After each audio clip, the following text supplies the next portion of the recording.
I see you found our little hiding spot in the universe. Don't get too comfortable. This is a place where you will find those with an experience that's out of this world, or possibly deep within your life. I welcome you to the Oracles with James Tyson. Lean forward and listen.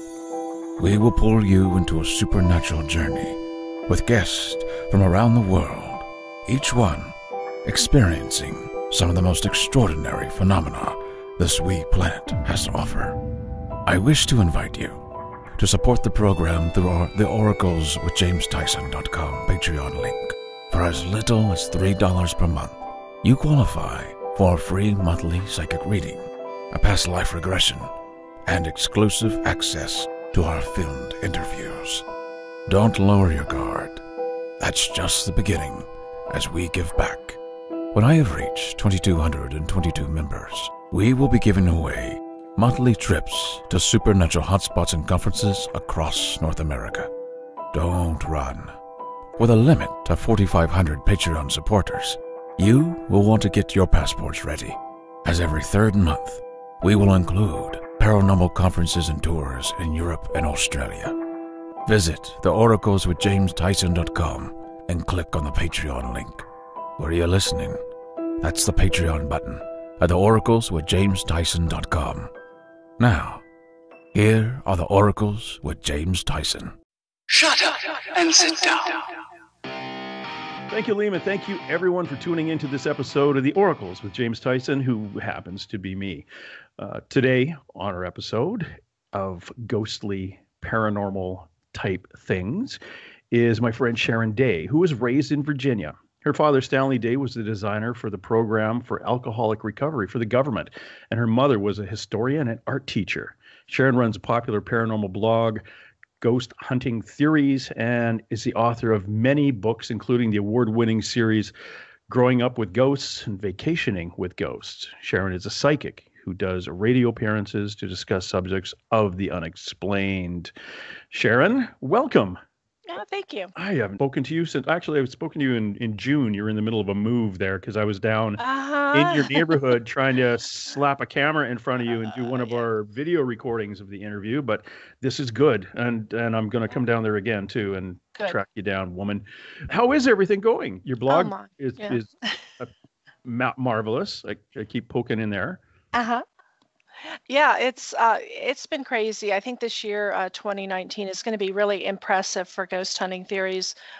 It already has such a huge body of information, but I'm working intimately with a lot of different research groups and researchers that are out in the field, and those who are doing expeditions looking for very extraordinary finds and finding some amazing things. So I'm kind of taking it to a new level, a little more of the X-Files stuff that people really want to know more about, what I want to know more about. I'm focusing more on, what is it I've always wanted to pursue.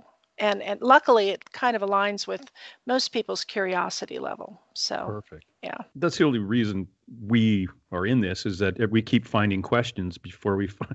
There's more questions out there than answers. So I got to keep going. With you, at least you write them down, too. So it's pretty good. I like to think of the blog as just a giant archive. I want to share everything I can find, and I'm not exclusive about my knowledge. I want others to go take that knowledge and try it out, or take it and make something else out of it. Just, I'm not proprietary about any of it. When you were little, like you grew up in Virginia, I know the basic history of the home that you and the family grew up in. Could you bring us up to date, or bring my listener up to date on what type of home it was and what the heck was going on when you were a little kid?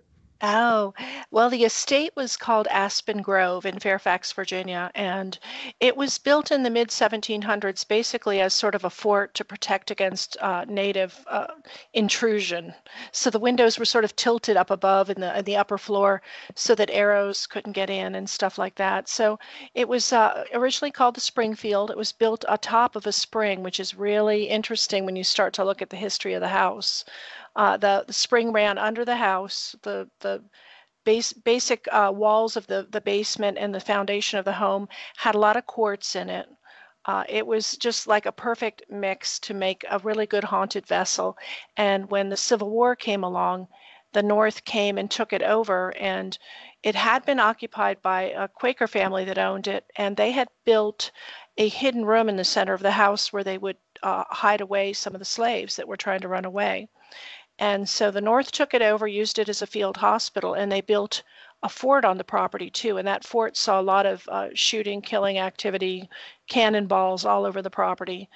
It was a very active area. Then later on in the war, the South took it over and used it for a field hospital too. So both sides had died there. And that, along with the very alchemy of the way the building was built and the geology and the waterway, it seemed to come together to make something that was quite extraordinary. It was a very haunted home, but also a very haunted property. There were as many spirits on the grounds as there were in the home. And I got a lot of notoriety. It was a very unusual way to grow up because it was like, the big old scary mansion on the hill, and all the other kids lived in tract housing. And they would just drive by and look up the hill at that old spooky Addams family house. And they'd read the newspapers, and the newspapers were always covering the ghosts and the history. And so I didn't have I knew I was never going to have a normal childhood, but it was a really good one because I kind of grew up with a metal detector in my hand, digging up relics. And I grew up there since I was a baby. And a haunting to me is the most natural part of the world and the way it works. I don't question the sun coming up, and I don't question where wind comes from. And I never questioned that ghosts should be present. Wow. Is this a historic site now? Is the home still there? It is. The home was actually protected because in the 1980s, a contractor had bought it, and he wanted to tear it down and build condos. The Washington, D.C. kind of had encroached into Fairfax, and Fairfax did a miserable job of protecting its history. They let people just tear everything down. Well, there was quite a incensed group that wasn't going to let that mansion be torn down. So they compromised. The mansion and the boxwood maze had to remain, but all the historic outbuildings, the creek, the orchards, everything else could be plowed under. And so condos were built around the mansion. And interestingly, where the condos are nowadays, they have the same haunting issues in the same places with the same spirits. So whether they tore it down and built up condos, it made no difference. The spirits were still in those spots.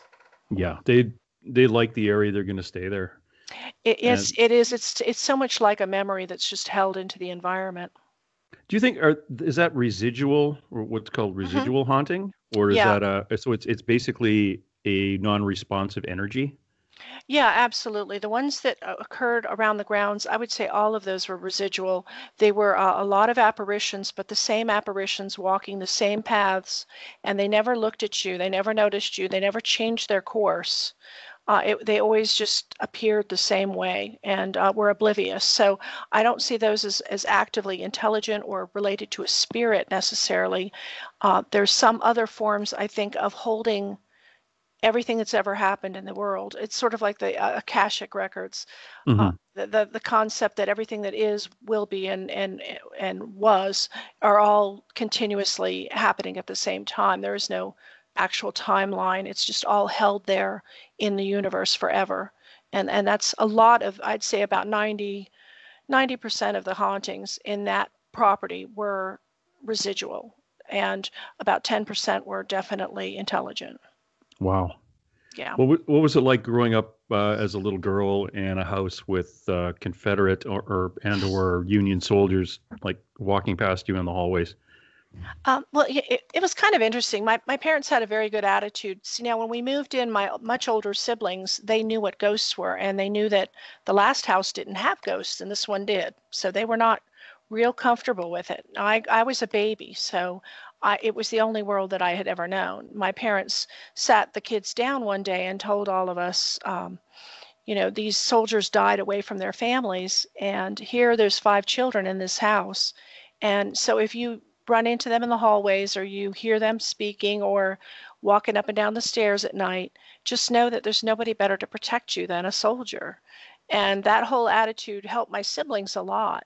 I didn't necessarily need that speech because, to me, I always knew their intentions and their and what they had gone through. Because I think growing up there since I was a baby, I was very attached to the items I dug up in the property, all the artifacts, and that's where I developed a skill for psychometry, being able to read others who had touched that object, and it extended into being able to understand the way in which different people had died in the house, and their attitude and their emotional state, and their family and their relationships, and so I felt very attached to them as if they were maybe long deceased relatives.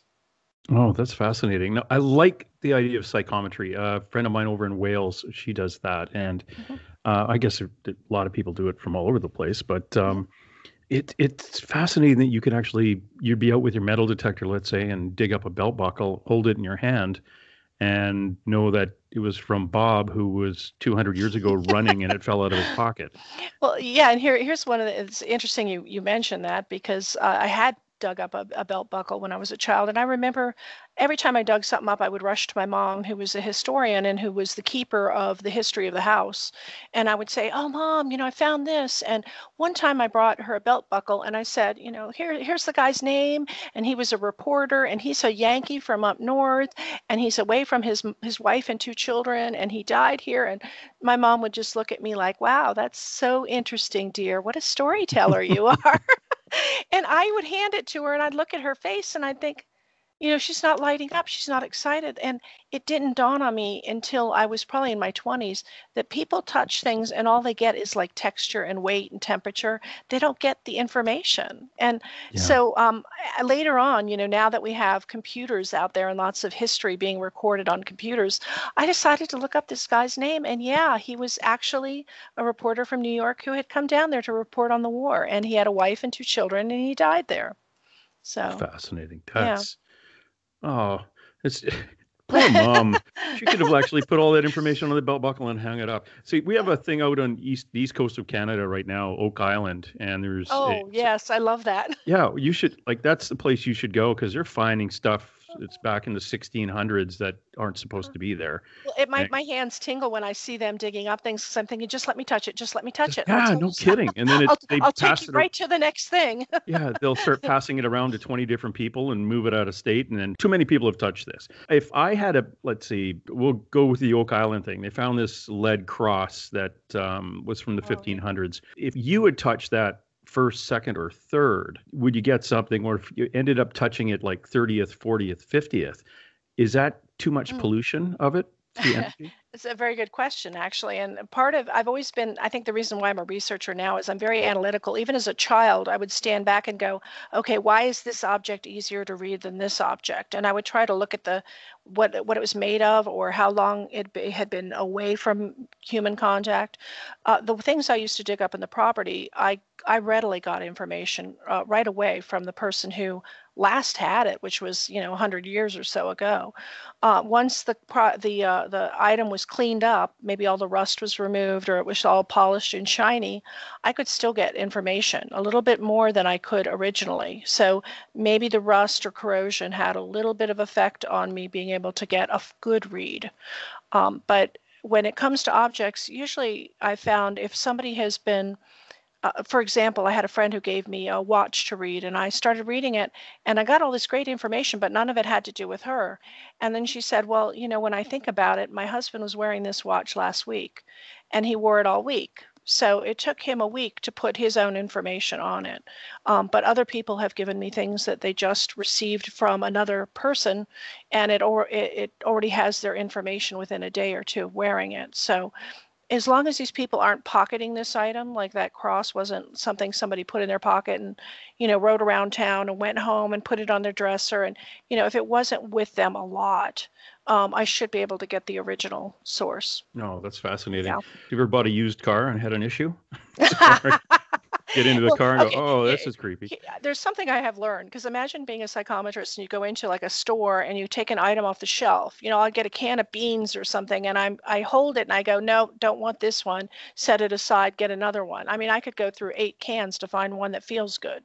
So I've learned to just shut that off, and I have to literally force myself to focus if I want to use it. I'm not ever going with you to an antique store. That would just. Oh, my friends drag me to antique stores all the time. Uh, Should I bring this home? Is it okay to bring it home? Yeah, I'm perfect for that. I'm perfect for that job. okay, good. It's not Yeah. you're not Yeah. going to walk in and touch something and say, "Oh, that was used No, to there, pierce I'll go. somebody's heart."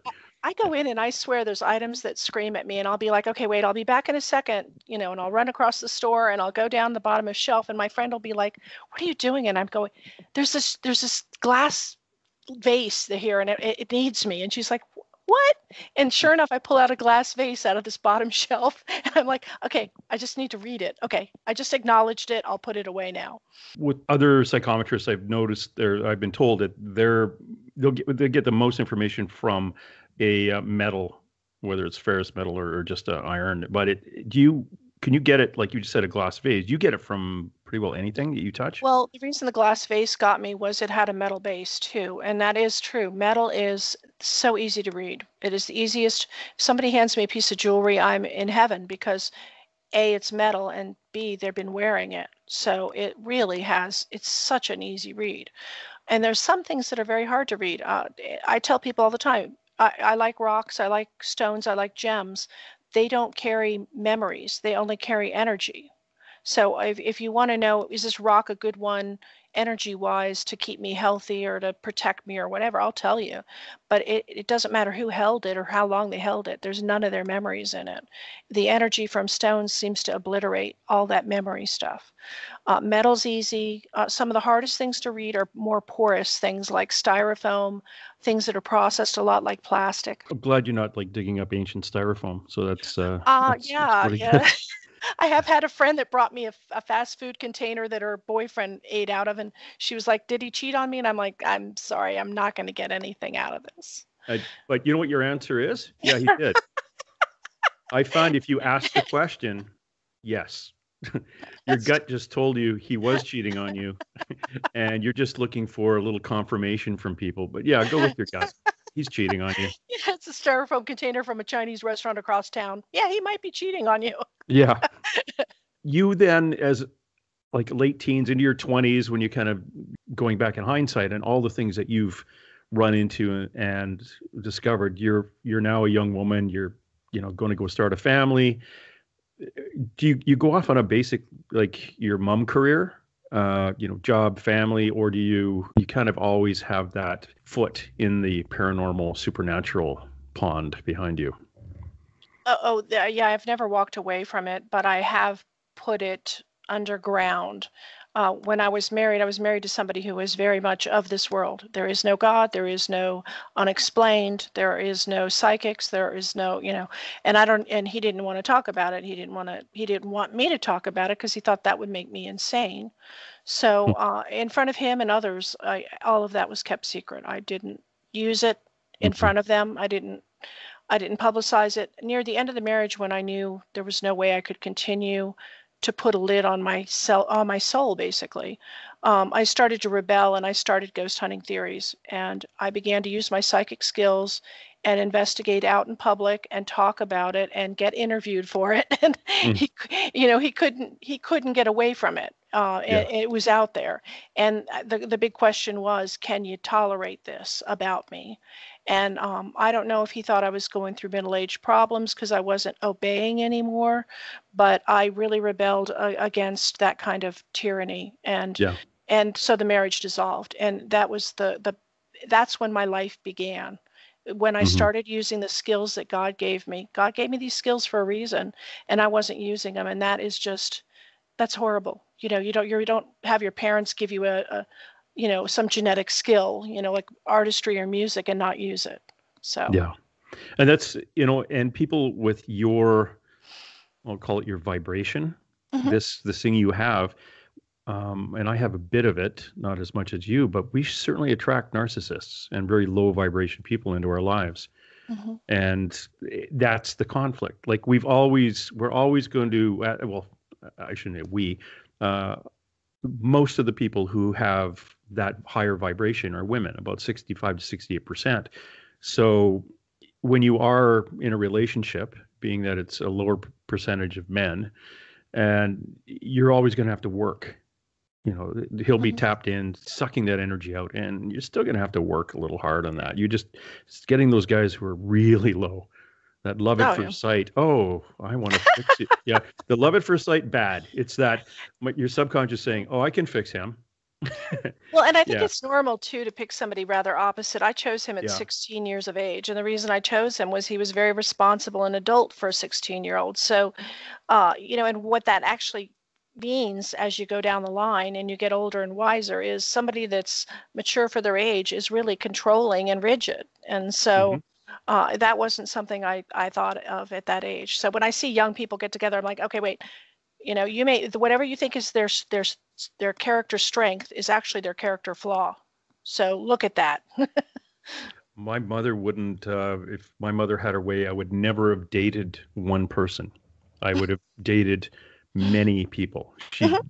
was Yeah. totally against me as a teenager dating person A without dating person B, C, and D. Well, imagine that in high school. You take a girl to a movie on a Thursday night and then another one on a Friday night. Next Mhm. Monday, when you end up in school, they're all going to talk. And you're not going to be dating anybody after that. So it's Men like, don't realize that we women talk. Now, since I've been single, I get men that'll try to flirt with me on Facebook and stuff. And what they don't realize is they go and they pick my girlfriends. They go down my friends list and they friend all my friends, thinking, "Oh, she's hot, and here's her hot friends." Well, hot friends talk, and we compare notes. oh, yeah. So don't ever go fishing in the same pond, guys. Yeah. All right, guys, and especially with a psychic, because there's two things that are going to happen right there. She's going to know where you got the flowers. And True. these are for my friend, but she stood me up, so I'm going to phone Sharon. I got them at the cemetery. Sharon, you said as your marriage was kind of getting to the stress point, dissolving, that's when you started writing. What was your first book? I think the first book was probably Kicking Up Dust, Mm. Getting Lost to Find Ourselves. And I did that with my best friend, Julie Ferguson. And it was very representative of what I had just gone through because the two of us became friends right before my marriage dissolved. And we both were in the worst parts of our life we had ever been in. And we decided, let's go on a road trip. And when we did, we discovered that she's a really good photographer and I'm really good at writing. And we started to think, hey, let's maybe do a book together or something. And every time we would go out and do a road trip or go on a ghost hunt or whatever we were doing, every time we came back home, our lives changed like 180 degrees. So we started to realize that this thing we were doing was actually bringing life into our lives where we were gaining confidence coming home and we knew who we were and what we wanted. And both of us have just excelled amazingly in the past 8 years. It's stunning to see, but that's because we're using what God gave us, basically. Oh, perfect. Yeah. And when you say God give you, it's quite interesting. When I talk to a lot of, I travel around and I speak at conventions like ghost conventions, and we get picketed. A church came out last year to the Oregon Ghost Conference, and they were picketing us because there were psychics there. I have yet to Yeah. meet a psychic that doesn't believe in God. Well, here's the thing, there's a difference between having spirituality and a relationship with God and going to church and paying your dues. One is a business and one is personal. And I don't believe in making God a business at all. I'm not an organized religion person, but I do believe that your private relationship with God should be expressed in the way that with what God gave you. If God gave you the ability to be very poetic, that's your relationship with God. And however you see God, God could be fate, God could be genetics, DNA, but whatever it is, for some reason we're programmed. And if you do what you're programmed to do, your life is very fulfilling. Yeah, my dad had the same kind of philosophy. My father would, during the Second World War, as from about 18 to 22 years old in England, when he wanted to pray or when he wanted to think about one of his buddies he lost, it didn't matter to him whether it was a Anglican church, a Catholic church, a synagogue, whatever, as long as it was quiet. Yeah. And he went in and he didn't want anybody to try to talk to him about religion or anything. He just wanted to be quiet with his own thoughts. Hmm. And literally his own thoughts were what we would now call meditation.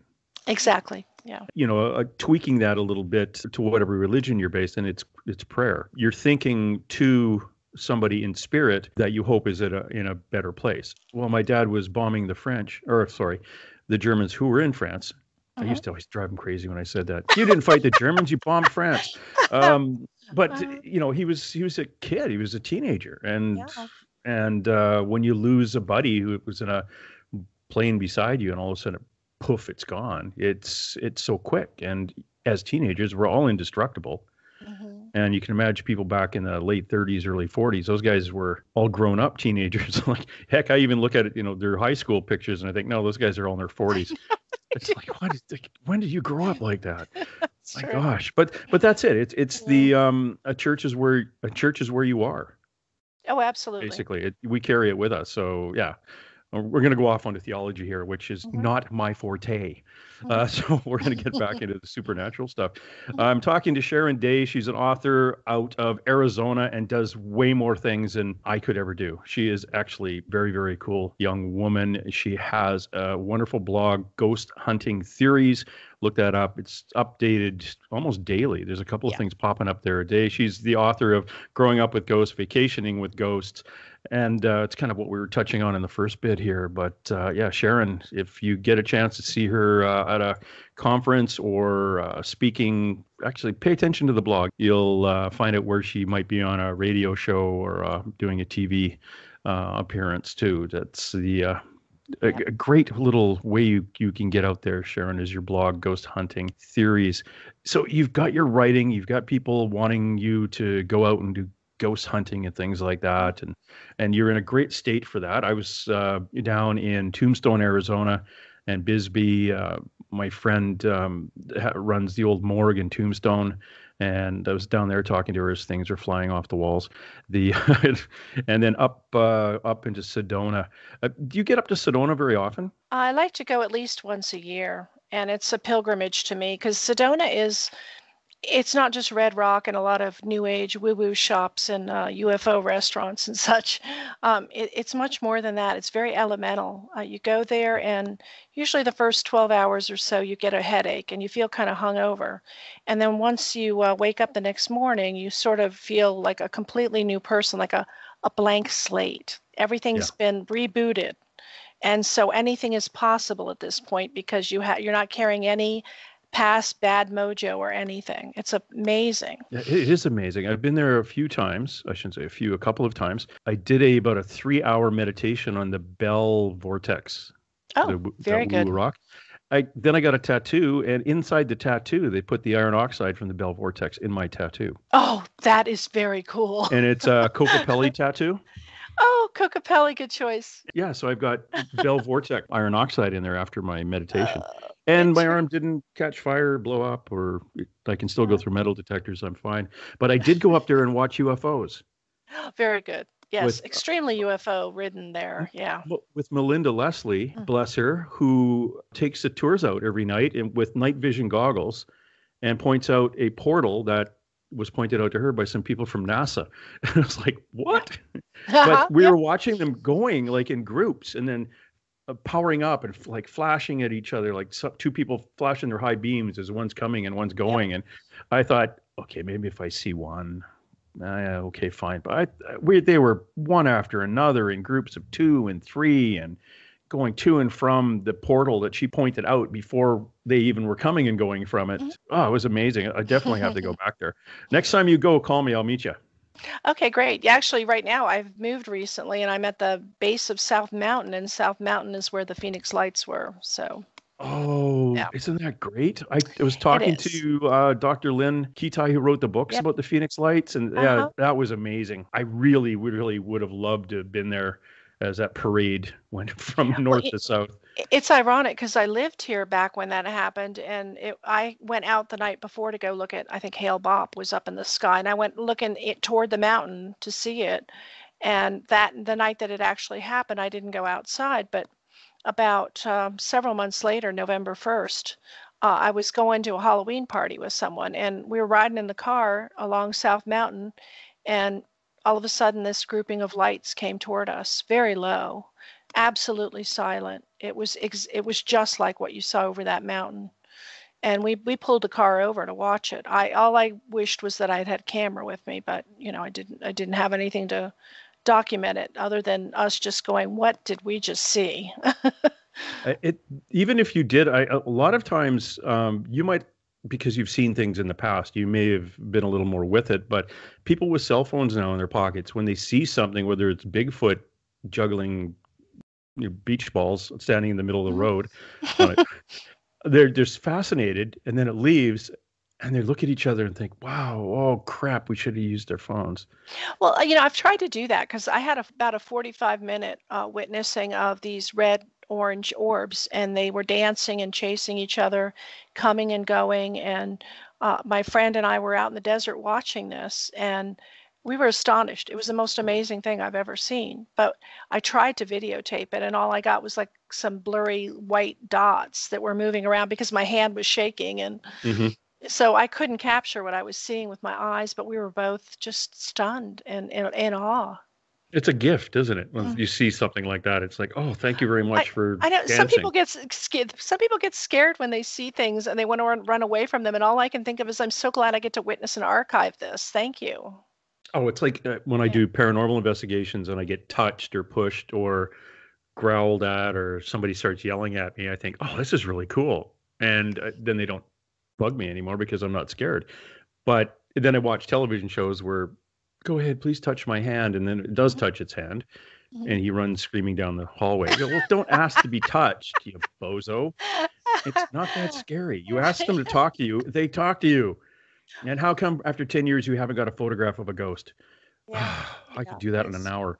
I But yeah, always I advise people a lot of times, just go ghost hunting. I like to call it going ghost hunting naked, because just don't take any tools. Don't take anything to document. Don't take anything to measure. Because the minute you're looking at meters and you're looking down at your hand and you're trying to get something with a camera, they can't really capture what the human eye does. All of this is useless, because the best thing for us to detect a spirit is another spirit, and you are a human having, or you're a spirit having a human experience, so you certainly recognize the signs. oh, the goosebumps and the temperature changes and We have all even the the yeah, we have ears the ringing. Yeah. we have the barometers, and don't miss it, because so many people get into the technical wanting to prove ghosts or prove a haunting, and all they end up doing is missing what just went by, what just happened. Yeah. I host documentaries now, Sharon, and one of the documentaries was we filmed at a local Legion, like it's where not old veterans anymore, but it's a veterans place. You go have a beer, and what I brought was a piece of string and an audio recorder, and they said, "What are you doing with the string? Don't you have all this gear?" And I said, "Well, yeah, but that's if you don't believe in ghosts." Exactly. I brought this because I believe in ghosts. They're there. In fact, the lady who runs the place sees them. And I hung a string at the bar, and I had my audio recorder going. And I said, "If there's anybody here behind the bar, could you just make the string go?" And nothing. And we played the tape back later, and all you hear is a guy saying, "Don't touch the string." So there was one spirit telling all the other spirits, "Leave the string alone. Don't humor these people." So yeah, it happens. It's like, I know they're there. I don't have to check temperatures and stuff. It's not a science. Exactly. It's just, it is what it is. I wish we had equipment that could adequately capture this, and we're missing an element about the physics of how it works. So I spend my time, instead of trying to prove ghosts or prove a haunting, I'm spending my time trying to find out, what are the commonalities? What is the repeatability? Can we predict places or timings? And what does that tell us about the science behind this? Because if it's launched into our world, it obviously follows laws of physics. So even though we think of it as something in a spiritual nature, it expresses itself in this physical realm. That's why we can detect it. Oh, yeah. I find that one of the things that I've been looking at, and one of the things I'm finding in common is, if you are, let's take Tombstone, for example, there's no river, or it's not on a coast anywhere. It's in the middle of a desert, and it's on top of silver mines, and the ground is incredibly jam-packed with quartz.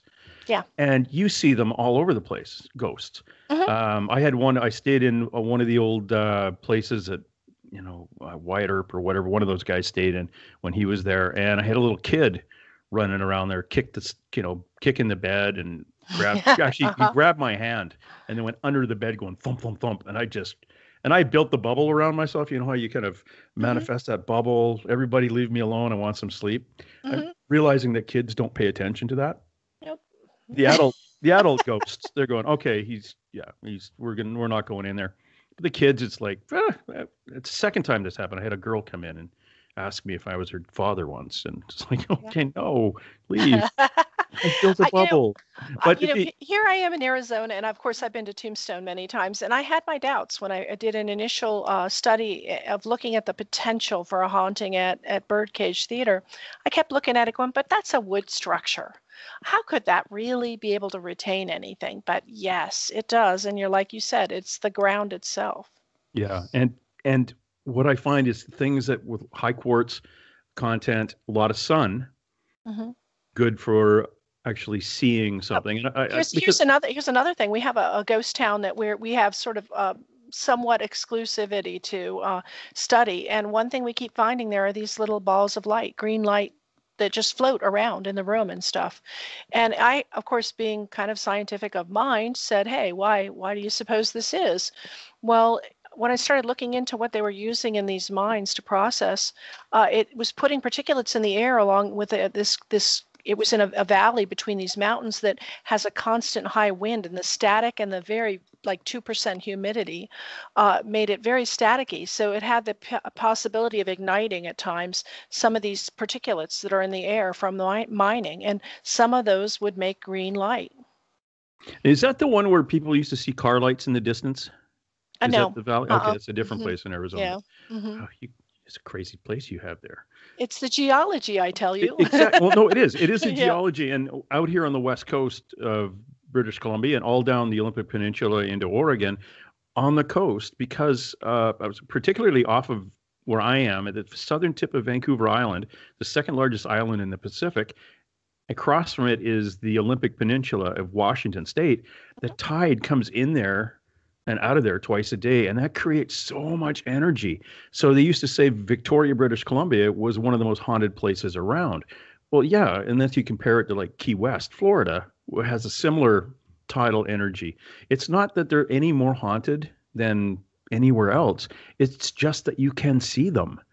And here's why. This is, one of the things that when I'm studying and I'm trying to find these things that are common, one of the things I find are geomagnetic storms, which are basically the offshoot of a solar flare. That's how it affects us. And it actually affects our minds, and it changes the state of our mind. It gives us very vivid dreams at night. But it also seems to make us better at perceiving hauntings. So I found that when I go on a ghost investigation, it's a very active night, about 100% of the time, there's a geomagnetic storm going on. And what's significant is all of us psychics, we're pretty much able to tap that stuff anytime we want. But the regular people on the team who are not psychic suddenly had a very active night. And it wasn't that there were more ghosts that night, it was that they were able to perceive them. Yes. So there's certain conditions in which we just are better at perceiving what's always there. And the reason why running water is significant is it puts off negative ions. And negative ions have an effect on humans that make us feel euphoric and invincible. And that's some of the reasons why they find people around places like Niagara Falls can get incredibly careless because they feel invincible from all those negative ions. Well, what does that do to our perception of ghosts? Yeah. Yeah. And if you're going to feel kind of invincible at Niagara Falls, please don't. It's like being invincible at the edge of the Grand Canyon. It's only the negative ions. Don't listen to it. Yeah, don't listen to it. You can't fly, and no, that barrel won't save you. We're talking to Sharon Day. Please, if you get a chance, and go down to Arizona. Actually, I'm not going to send people to your house again. You moved, so I can't. Please look up her blog. It's fabulous. It keeps it updated, and you'll learn a lot. It's Ghost Hunting Theories. Just Google Ghost Hunting Theories, and you'll see Sharon. Now, I'm not going to get into Sharon also writing a book on how to take selfies, but She can do that. So all her pictures are great. Sharon, you were talking about the water and wanting running water. Well, that's the creek under the house you lived in Yes, Virginia. Like, yes. Not only that, but the foundation was mostly quartz. oh, you're just sitting on a big antenna. I like to call it a spirit vessel. And I think that's why some houses can be haunted and others aren't when they have the same sort of history. Hmm. You need to have that right spirit vessel for it to retain it somehow. I have a friend, David Ullman in California. His house has three big iron bars that go into bedrock, and he's on the north side of a valley, Mm. across from where I can't remember the movie star now. Back in the 30s, he was building a big ranch, but Oh. it's also about 200 feet from where the Tate Bianca murders were. Mhm. So he's got one of the people from the murder, and he's got an American Indian. He's got a horse. Mhm. He's got the movie star from across the street, and they love it there. Everything is so positive. There is Yeah. nothing negative in the place. They're absolutely. Uh-huh. Dr. Barry Taff, who is very, Uh-huh. very Oh connected, yeah. he won't go there anymore. He says he just makes him sick. He said he Uh-huh. described David's house as Disneyland for the dead. This is where you come to have fun. Uh-huh. Yeah. Yeah, it's crazy. And that's where energies are important because the energy of the people that live there, they're part of the milieu or the broth of the soup that can affect the haunting, whether it's positive or negative. So Mm. when I talk to people about, if you collect antiques or family heirlooms, sometimes adding something new to the collection, suddenly you have a lot of activity. And people think, oh, it must have been a bad item. I should get rid of it. And that's not necessarily true. If you have two positive energies, you could have the happy, childish, excited energy of Christmas morning. That's positive. But you could also have the meditative, peaceful, one with the universe, and that's a positive energy. But you put those side by side, and it causes a big, crazy burst of energy. So all you have to do is really move the objects around to make it happier. And in this case of this man living in this house, obviously his energy is attuned with that kind of energy, but to someone else that might not be pleasant. Yeah, and he's a psychic too, Hmm. Very good. which is good. Yeah, he says, oh, Rudolph Valentino. That's who Oh, okay. that Yeah. was living across the street, or that was his property across the street. So he's there, all hanging out at the bar, which is kind Uh-huh. of funny. It is location, location, location. It It is. is. There's also another factor of feng shui, basically, as far as the way that the house is laid out and where the items are. And when people come to me with a lot of activity in their home, the first thing I'll want them to do is to try to clear out some paths, get rid of some clutter, bring in some light, play some soft music, try to change the course of which energy goes through the house. And really all you have to do is go through your front door, go through your house, just float around, like when you were a kid, you'd put your arms out and you'd pretend like you're flying. Just go through your house like that and see, is there anything stopping your pathway? That's where the stuff pools and gets stuck. Yeah. Yeah, the house that I moved into not too long ago, the Feng has no shui. It's actually not too bad. It's broken up a bit, but or on my side anyway, I'm making it all open concept and adding bedrooms upstairs. So when you walk into the house, it's completely flow from front to back. Very good. And yeah, it's going to be a lot nicer than what it is now. You moved in the summer, did you, up to Uh-huh. where you are now? Yeah. It wasn't that far away, but I had a situation where I could live close to the mountain, and I thought, well, how could I pass that up? With the pool. What's interesting is the house is in a retirement community, and the man who lived here previously had cancer and passed away here, and he's still here. Oh, cool. Yeah. You don't have to pay for his side of the food or anything. That's good. No, I can't get him to pay for cable, unfortunately, No. but yeah. Pay for it. He should just grab a hold of No. one piece of cable and the other piece, and he can be your connection. Well, when I first walked through the house, my friend was purchasing the house, and he said he lives in another state, and he said, "Well, could you go through the house?" And I went through it, and I knew this guy was here, but it was a good kind of thing. I felt like I came home, like he was happy it wasn't staying empty. And then when my friend finally got to move here into the house, it seems like the house was so much more accepting, as if this man that passed away here really wanted this man to have the house. And it's very active at night, but it's a pleasant thing. Wow. Yeah. So a bit of change in your life over the summer. That's good. That's good. And you have a pool in this one, right? No pool. We are No putting in a pool? jacuzzi though, so I'll have Okay, some water. Yeah, yeah. excellent. I can't go long in Arizona without water. I'm a mermaid, so Yeah. yeah. Well, tell me what you're doing. What's coming up? What are these new adventures you have, Well, if you can? recently, yeah, on Ghost Hunting Theories at the top, you can see a button for Haunted Shirley. And Haunted Shirley came my way several months ago of another investigator with Flint Hills Paranormal in Kansas, sent me Shirley Temple doll. And she said, "Do you notice anything strange?" Well, yeah, the eyes were red. And I couldn't understand how those eyes turned red. The rest of the doll wasn't faded at all. It was all the right colors for the make of that particular doll. But she said the doll had a lot of issues around it. And I said, well, let me see what happens. So I kept the doll in my room, and almost daily, objects around her would fall, get thrown. At one point, she even threw herself off of a table at me. I was about a foot and a half away from her, and her porcelain head hit my head, and that shocked me. But it was kind of uncomfortable. But she seems to have some very psychokinetic issues with her. Well, then later on, my friend said, "Oh, I found another one." I'm like, "What do you found another Shirley?" And she said, "Yeah, another person wants to get rid of their Shirley because they're having object movement and their dogs are getting sick."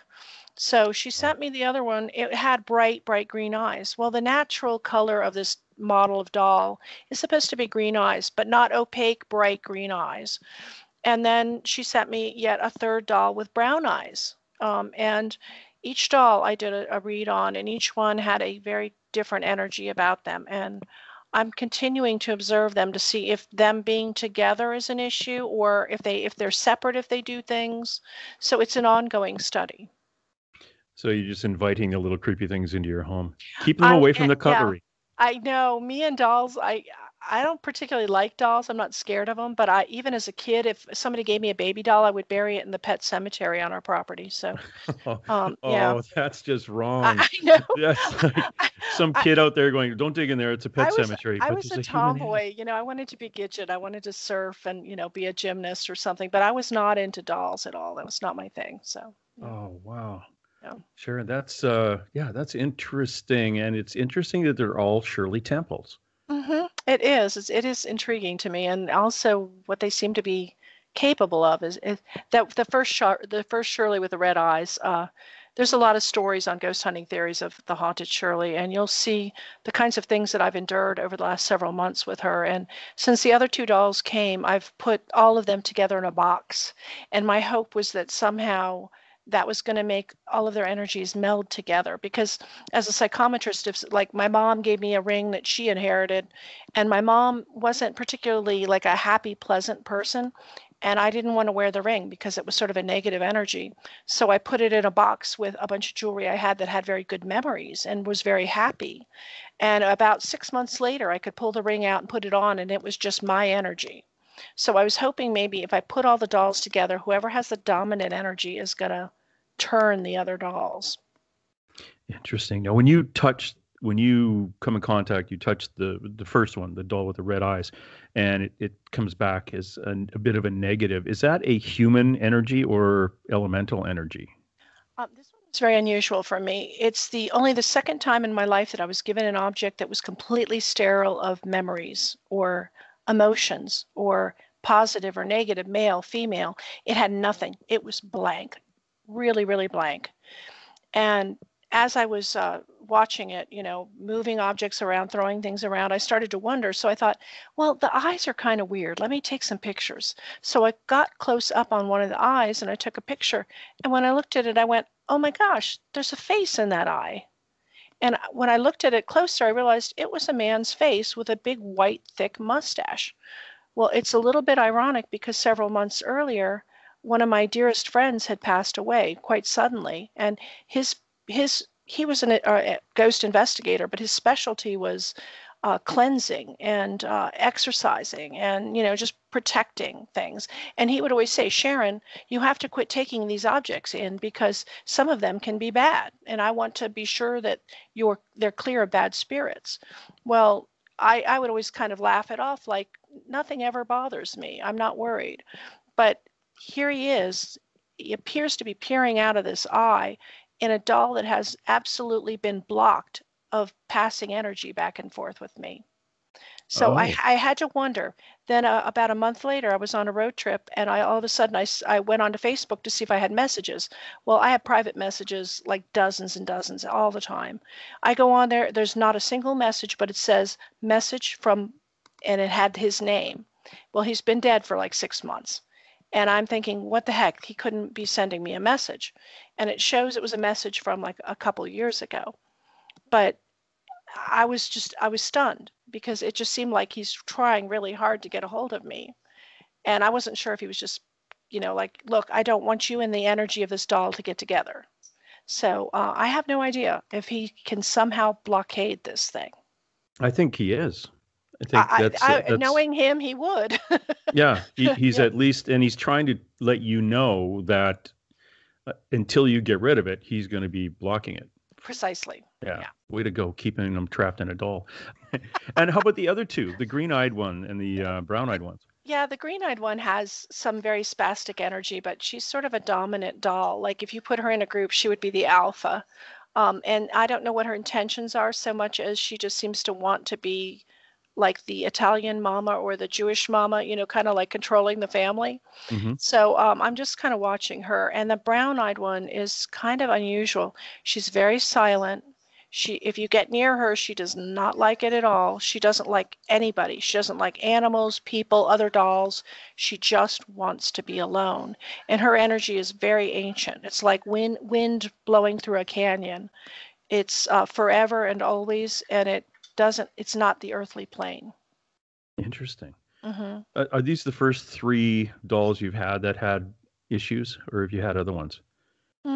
Well, I used to have a sidekick doll called Dale the doll that was a ventriloquist doll, but that was just for fun. Oh, I have a Lord. lot of it. I have a lot of his videos on YouTube. Yeah, he had a fan club, so Oh, okay. No, but I'm just thinking he had no these. issues. Okay, no other dolls with issues. Mm. No, you're the only one who has issues with dolls. The what? I'm probably being haunted by the ones I buried, but yeah. Oh yeah, they're probably thinking, what did I do? They took me off the shelf. I was going home for a child's birthday.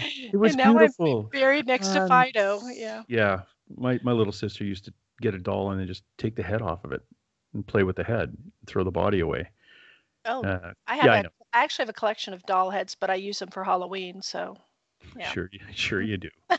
You're a witch. That's Um, right. you're a ginger. You must be a vampire. Uh, You left-handed? no. Okay, just checking.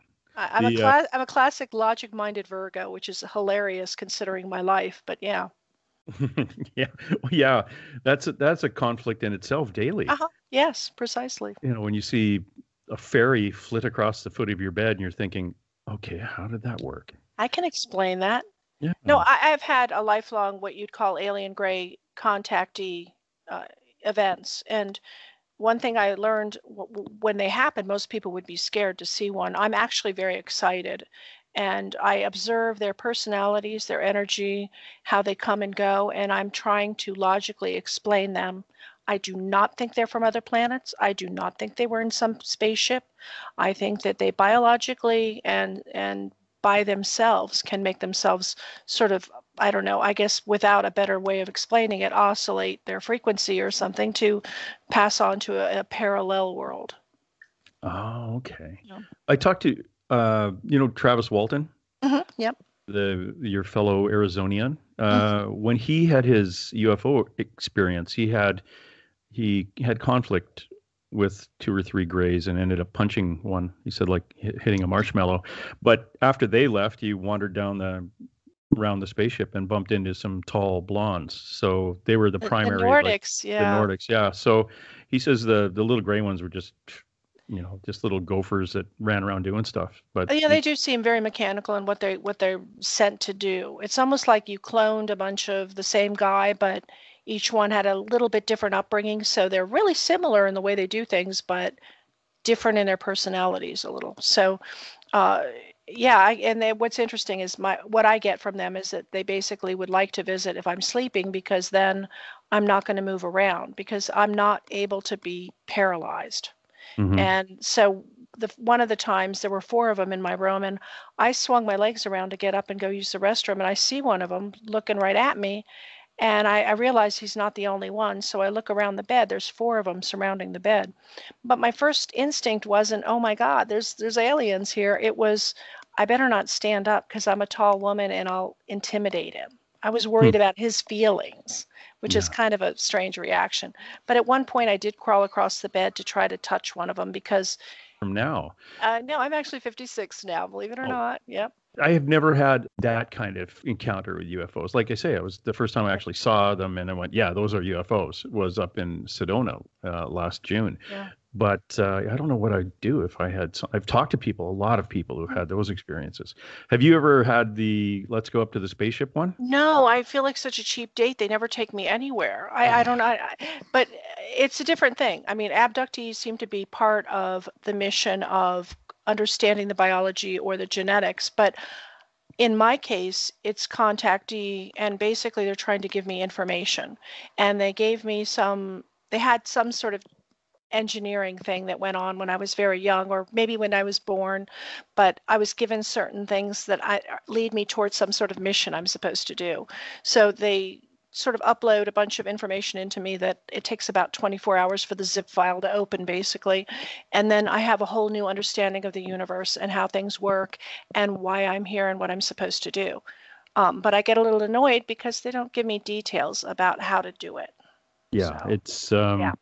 interesting little Yeah. kick. Well, you've got that's one way to do it. I've got other friends who are psychics. They end up dying. Mm. And then when they come back, or they have the death experience, as I Mhm. call it, the near death. I don't think it's near death because they actually die. Yeah. When they come back, it's like they've been cranked up. That happens. Yeah. And that intrigues me. That sort of reset that suddenly gives you the skills. And I think what it is when I was born dead. Basically, it took about 4 minutes to try to get life signs out of me, and so I kind of retained an umbilical with the other side, Mhm. and then it got enhanced by the fact that I was a baby, in a house that had lots of spirits. So here, I can't close that line off at all. And I think for anybody that's ever been on the other side and come back, they still have that sort of umbilical to the other side. Yeah. Yeah, I think so too. Yeah. And it's that connection that's always going to be open. Yeah, I didn't know you had the it it took a while for your soul to get in there. Uh-huh. She's out now? I just went up for coffee. Come on. Yeah. Yeah, I had to That's- I had to wonder about the manipulation thing because my mom had cancer and was told she will never have another child, and then I came along. When I came along, I had a genius level IQ, psychic skills, and some other weird skills. And then when I was 17, I had the same cancer my mom had. They gave me a 20% chance I would ever have a child. And I had my son, and his IQ is even higher genius level, and his psychic skills are even stronger. So was there something at play here? We shouldn't have happened, but we did. No, your son is William? No, his name is Alex. Alex. Okay. What does Alex do anything with his abilities? No, he's had them very spontaneously. He doesn't like to acknowledge it. He's very much the logic minded of this world. I don't want to talk about that stuff kind of guy. Uh-huh. But he's shown his skills before. And one time he even mentioned encounters with aliens, but he said, oh, they must have been dreams. So, Yeah. yeah. So, Yes, Alex. Sure but they were. but see, I have an advantage having grown up the way that I had, that I was open to that. And I met a lot of psychic mediums as a child when they would do seances at our house. And they kind of helped me to understand that I might be a little bit different. And I tried to do that with him when he was growing up, but because his father was very much against that kind of talk and that kind of stuff, I didn't get the chance to give him quite the it's okay to have this ability and it's very natural. Wow. Yeah. So here's a real easy question for you. Mhm. What do you think happens to us when we're dead? Well, it's kind of an interesting explanation how I see it. What I see it as an added dimension. So if we look at ourselves right now, we're 3-dimensional. If I Mhm. take a photo of you, I have a 2-dimensional image of you, and all it shows me basically is a fraction of a second in the front of you and whatever was within that lens. And it doesn't show me any of your depth or your biology, your intelligence, or any of the other things that make up that extra dimension that made you 3D. So that is a facsimile of you, only a 2D facsimile. Now, it doesn't have the brains that you have, so you just jump one dimension and suddenly you have a human being instead of an image. Now, imagine if you go on to the next dimension, you would have an intelligence that is something that we can't even fathom, like that photograph wouldn't be able to fathom depth or intelligence or movement or biology. So we can't even begin to fathom what that next dimension is like, but you are a three-dimensional facsimile of the spirit that you right now are in this other realm. So you're having this human experience like the photograph is having a two-dimensional experience of you. So right now you're really representing the home team. That's your soul, and your soul is not in your body. Your soul is not able to be located specifically because it's not three-dimensional like we are. You are there, I am here. Soul is omnipresent. Wow. Yeah. That's a very interesting way of looking at it. Mm-hmm. Do you get that? Well, I'm also going to bug you. Do you actually get that through connections and discussions with those who are dead? Or have you seen something like that? Or Absolutely. I've had moments where and also when I was 16, my father had had a heart attack and he died, and he had several minutes he was gone. They couldn't get any signs of life out of him. When they brought him back to life, they were wheeling him out, and he gestured to me. He had this smile on his face. He looked like a happy boy. He had been sick for so long, and he had his color back, and he just looked so happy and peaceful. And he said, I was in a fjord, and my mama and my papa were there, and my Tante Valberg was there. Well, he was from Norway, so he was back at the fjord with all of the dead family. And he said, there's colors that don't exist here. There's flowers that don't exist here. And they started to wheel him out again, and he started to gesture for them to stop. And then he waved his hand for me to, like to whisper to me. And I leaned over and he said, that was the real world. This one's fake. oh, And wow. it kind of gave me the understanding that I needed to get a sense of how the universe works. And that combined with some of the visions and information I was given from the alien experience makes it very evident to me that at any time right now in your three-dimensional form, your mortal form, you can talk to your soul. It's not in your body, but you can say, hey, I know I'm representing you here. I'm trying to do a good job. I hope I'm making you proud. It's like talking to your own God in a way, because you are here, but your soul is not locked into your form. Interesting. I've never heard that before. That is very, very cool. Mm-hmm. Now, is that in one of your fancy books? No. No. I talk about it on radio shows sometimes, and I think I've probably talked about it on the blog. I like to use the blog to archive all my information more than books, because somebody could go pick up a book on ghosts. Like growing up with ghosts is great if you want to read about what it's like for a whole family to grow up in a haunted house. But it's not going to talk to you about ancient giants, and it's not going to tell you about other stuff. So the blog is where I put all the really good content. Yeah, it's a Ghost Hunting Theories, #1 ghost hunting blog on the web. Number 8 paranormal blog on this planet. Yeah, it's Bigfoot, books, ghosts, giant of the day archives, giants, haunted Shirley. This got a ton of stuff. I'd love to. This would be a 7-hour show, and your voice would go, because evolution of Bigfoot, amazing dogman encounters and cryptids, and it goes on and on and on. This is a cool place. If I had an option to just look at it all the time, I would. But if you guys at work can get ghost hunting blogs on your work computer and just put it a little icon, and when the boss isn't looking, just pull this thing up. It is fascinating. I've started doing some vlogs too on YouTube, so you can probably look up Sharon Day on there and find my vlogs. And I like to now and then just sit down, and I try to keep it under 5 minutes. Just try to give as much on a subject as I can. Wow. Yeah, I'm going through the blog right now, and this looking at a fellow holding a very large what he believes is a human skull. Just crazy stuff. A lot of giant stuff in Virginia. Ancient stone circles found on a man's property in Virginia. There's this isn't the National Enquirer, but it has a lot of really good stuff on there anyway. It's but it's not, you're not pulling out of bizarre headlines, but you're actually talking to No, people who do this for a living. yeah, it's not just titillation, because one of the things that I try really hard to do is get people excited to go adventuring, go exploring, go seeking knowledge. And so I add a lot of links. I give you every step I can so you can take it and just run with it. Yeah.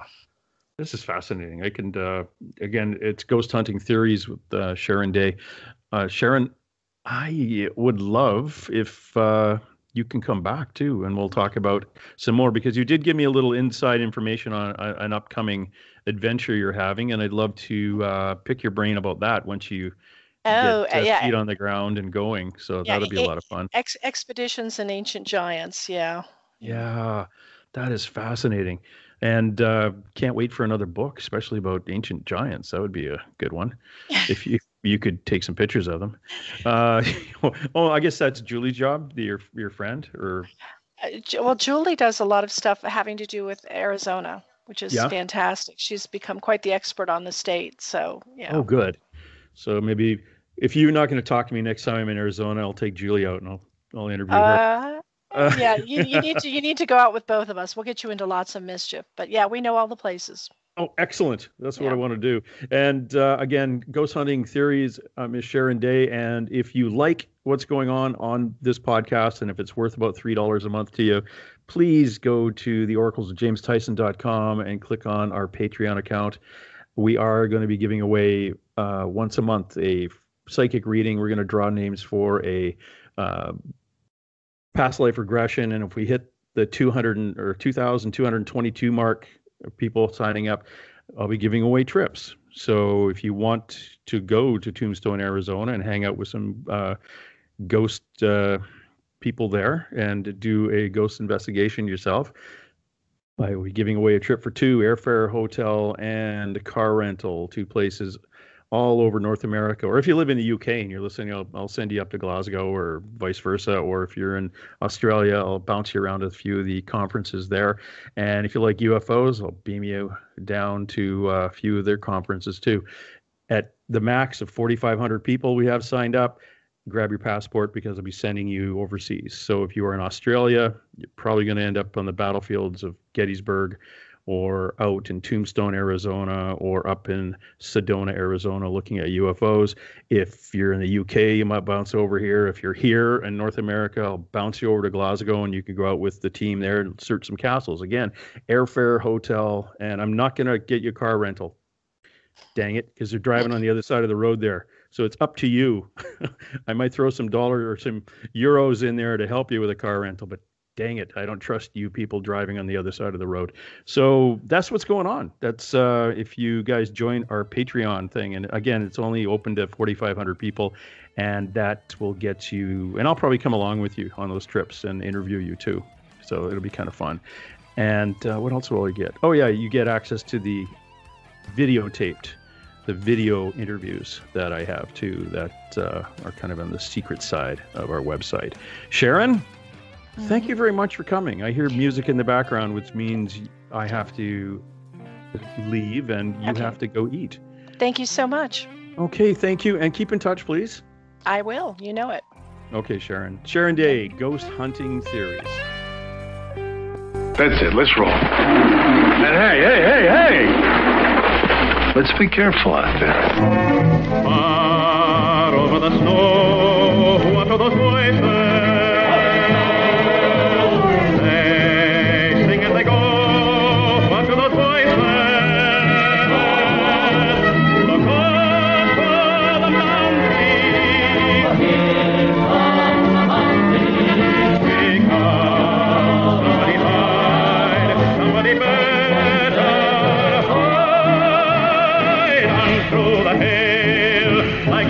Angry wolves on the trail. Dead or alive, we are out to get you, dead or alive. And forget yourself. If you're the one, better run away. Son, you are done, throw your gun away. Here come the Mounties to get the man that after now.